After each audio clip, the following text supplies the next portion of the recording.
सभी को मेरा नमस्कार। आप देख रहे हैं एजुकेशन धाम।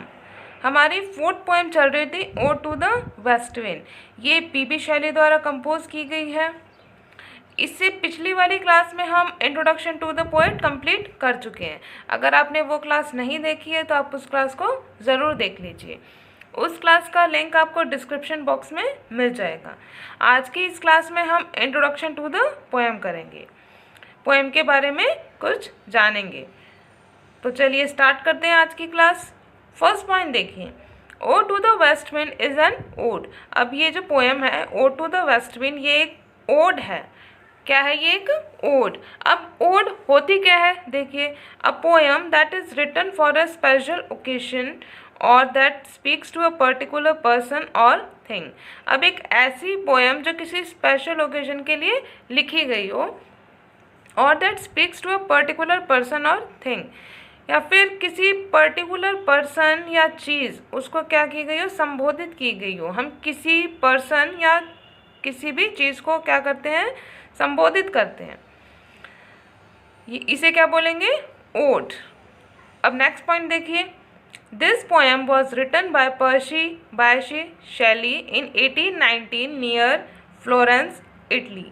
अब ये जो पोएम है पीबी शैली के द्वारा 1819 में लिखी गई है। कहाँ पे? फ्लोरेंस, इटली में। नेक्स्ट पॉइंट देखिए, it was published in 1820 by Charles in the collection of Prometheus unbound. अब ये पोएम पब्लिश कब हुई थी? ये कलेक्शन है प्रोमेथियस अनबाउंड, इसमें पब्लिश हुई थी, चार्ल्स के द्वारा करवाई गई। और ये कब आता है ये कलेक्शन? 1820 में। 1820 में ये कलेक्शन आता है। अब नेक्स्ट पॉइंट देखिए, it was believe that the poem was written in response to the loss of his son William in 1819। अब ये ऐसा माना जाता है कि ये जो पोएम है ओ टू द वेस्ट विंड, ये लिखी गई थी। क्यों लिखी गई थी? ये जो पोएट है पीबी शैली, इनका बेटा है विलियम है, ये इनकी सेकंड वाइफ होती है मैरी शैली। उनसे उनका पीबी शैली और मैरी शैली का बेटा है विलियम। इसकी डेथ हो जाती है 1819 में। तो उससे दुखी होके क्या करते हैं, ये पोएम कंपोज करते हैं, ode to the west wind. अभी आगे देखिए next point, the poem ode to the west wind consist of 5 sections written in terza rima. अब ये पोएम है ओ टू द वेस्ट विंड, इसमें 5 सेक्शंस हैं। कितने सेक्शंस में डिवाइड है ये? 5 सेक्शंस में डिवाइड है। और ये जो पोएम है टर्जा राइमा में लिखी गई है। किस में लिखी गई है? Terza rima. अभी टर्जा राइमा होती क्या देखिए, it is a rhyming word stanza. एक राइमिंग वर्ड स्टैंजा होता है, फॉर्म दैट कंसिस्ट, जिसमें क्या होता है, of an interlocking 3 line rhyme scheme, जिसमें इंटरलॉक होती है 3 लाइन्स के क्या होंगे, राइम स्कीम। कैसे देखिए, इसे समझते हैं। Each section consist of 4 टर्सेट। अब हर सेक्शन में क्या होंगे, 3-3 जोड़े होंगे। 3-3 जोड़े होंगे किसके? 4। कितने होंगे टोटल? 4। देखिए पहले कैसे होंगे, देखिए A B C D E ये तो क्या होंगे 4। 4 हो गए ना, 3-3 लाइन के टर्सेट्स हो गए। ये क्या है? टर्सेट्स। और टोटल कितने होंगे ये? 4 हर सेक्शन में होंगे। और जो इसकी बाकी की 2 लाइनें एंड राइम कपलेट क्या होंगी? एक कपलेट होगी। क्या बोलेंगे उसको? क्या लिखेंगे? ई। ये क्या है? टर्जा राइमा। क्या है ये?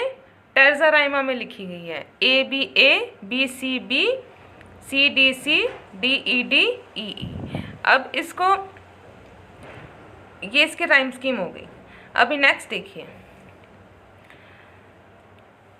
The poem can be divided in 2 parts. अब ये जो पोएम है 2 पार्ट्स में डिवाइड है। कितने पार्ट्स में डिवाइड है? 2। कैसे? The first 3 cantos. अब इसके जो फर्स्ट 3 सेक्शंस हैं, पहले वाले 3 कितने? 3। इसमें टोटल कितने में डिवाइड थी ये? 5 में डिवाइड थी। अब इसके जो स्टार्टिंग के 3 हैं, कितने? स्टार्टिंग के 3 cantos are about the qualities of the wind. ये क्या प्रेजेंट करते हैं? स्टार्टिंग के 3 ये विंड की, हवा की क्वालिटी, उसकी क्वालिटी बताते हैं। फर्स्ट 3 द लास्ट 2 कैंटोज, और जो बाकी के 2 बचे हैं, ये 3 + 2 कितने हो गए total? 5। The last 2 cantos give a relation between the wind and the speaker. अब ये लास्ट के 2 कैंटोज हैं, ये रिलेशन बताते हैं, संबंध बताते हैं किसके बीच में? हवा के और स्पीकर। अब स्पीकर यहाँ पे कौन होगा इस पोएम में? पोएट है स्पीकर। कौन है? पोएट। पोएट और विंड के बीच में संबंध, दोनों में क्या रिलेशन है? अभी आगे चलिए देखते हैं next point. The poem begins with 3 sections describing the wind's effects upon earth, air and ocean। अब स्टार्टिंग के जो 3 सेक्शंस थे इस पोएम के, वो क्या करते हैं? डिस्क्राइब करते हैं। क्या डिस्क्राइब करेंगे? विंड का अफेक्ट, हवा का अफेक्ट किसके ऊपर? किसके ऊपर असर? फर्स्ट में आता है अर्थ के ऊपर, सेकंड में एयर और थर्ड में ओशियन। पहले तो अर्थ के ऊपर अफेक्ट क्या असर होता है, फिर हवा के एंड देन ओशन के ऊपर। अभी नेक्स्ट देखिए, इन द लास्ट 2 सेक्शंस, अब लास्ट के 2 सेक्शंस हैं, the poet speaks directly to the wind. अब वो डायरेक्ट स्वयं ही क्या करता है? हवा से बोलता है, आस्किंग फॉर इट्स पावर। अब उसकी पावर के टू लिफ्ट हिम अप, कि क्या करे वो उसको, हवा क्या करे उसको उठा ले, and make him it's companion, और उसको क्या बना ले? अपना दोस्त। इन इट्स वॉन्डरिंग, उसके वो घूमती है ना हवा, उसी की तरह उसको भी क्या बना ले पोएट को? उसका कंपेनियन, उसका साथी बना ले। अभी आगे देखिए, the poem ends with an optimistic note. अब ये जो पोएम है ओ टू द वेस्ट विंड, इसका जो एंड होता है, एंड की लाइन, सबसे लास्ट लाइन क्या है? If winter comes can spring be far behind. इस लाइन में ऑप्टिमिज्म शो होता है, आशावादी। कैसे? लास्ट में देखिए, इफ विंटर कम्स, कि अगर सर्दी आ, जैसे सर्दी की ऋतु आती है, उसके बाद किसकी आती है? वसंत की। वसंत के बाद फिर सर्दी के, ऐसे ऋतुओं का क्या चक्र चलता रहता है? ऋतुओं का क्या चलता रहता है? चक्र।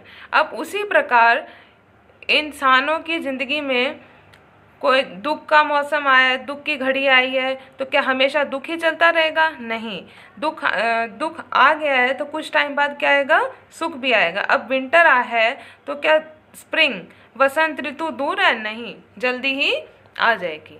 तो ये एक ऑप्टिमिस्टिक नोट है, इस पे ये पोएम ख़त्म होती है। ये इसकी बेसिक पॉइंट्स थे।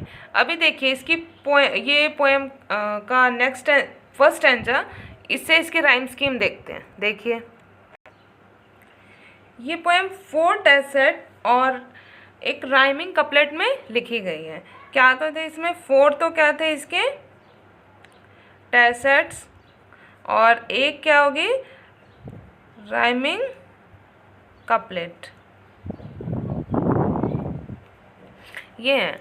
अभी कैसे इसके जोड़े हैं? 4 जोड़े होंगे 3-3 लाइन के। देखिए अब राइम स्कीम देखिए इसकी। लास्ट वर्ड देखिए इसका, बीइंग, डैड, फीलिंग। ये क्या होंगे? इसको क्या बनाएंगे? इसको क्या लिख देंगे हम? ए, बीइंग का, फिर ये इससे डिफरेंट साउंड कर रहा है बी, और ये क्या हो जाएगा? ए। ये इससे मैच हो रहा है, क्या हो गया ये? ए। ये 3 हो गई ना, सेट हो गया। ये देखिए टेसेट्स बताया था ना, तो ये एक सेट हो गया, एक ये हो गया। सेकंड देखिए, इसको क्या लिखेंगे? अब ये देखिए डैड, इससे मैच कर रहा है ना, डैड, रेड, तो ये इससे इंटरलॉकिंग है। ये बी के बाद क्या आ जाएगा? ये डिफरेंट है, दाऊ इनसे अलग है, तो क्या हो जाएगा? सी, और ये रेड, बेड, बी। ये क्या हो गया? ये सेकंड। और उसी तरीके से ये हो जाएगा नेक्स्ट, लो, ये किससे मैच हो रहा है? दाऊ ये है ना, इसे सी, इसको क्या लिख देंगे? सी, और ये इनसे डिफरेंट है, अनटिल, अनटिल, ये इसको क्या लिख देंगे, डी, ये ब्लो, लो ब्लो, इससे मैच हो रहा है तो ये क्या हो जाएगा, सी। ये थर्ड हो गया। और फोर्थ देखिए, फिल, एयर, हिल।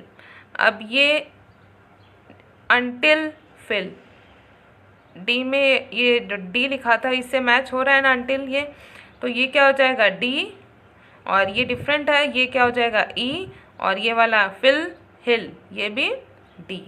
ये होंगे इसका फोर्थ, होंगे ना 4 टेस्ट सेट्स, 1 2 3 4। और कितने लाइंस की टेस्ट सेट्स हैं ये, 3 लाइनें, 3 लाइनों के 4 जोड़, ये हो गए। अभी नेक्स्ट क्या बोला था, एक कपलेट, एक क्या होगा इसमें, couplet. Everywhere, here, where, hair, ये लास्ट वाली साउंड मैच हो रही है ना, तो ये क्या हो जाएगा इसका, ई, ई, ये हो गई कपलेट। लास्ट की क्या हो गई, ये कपलेट है, 2 लाइन्स की। कितने लाइन्स की होंगी, 2 लाइन्स की। ये इसकी राइम स्कीम थी, टर्जा राइमा में लिखी गई है।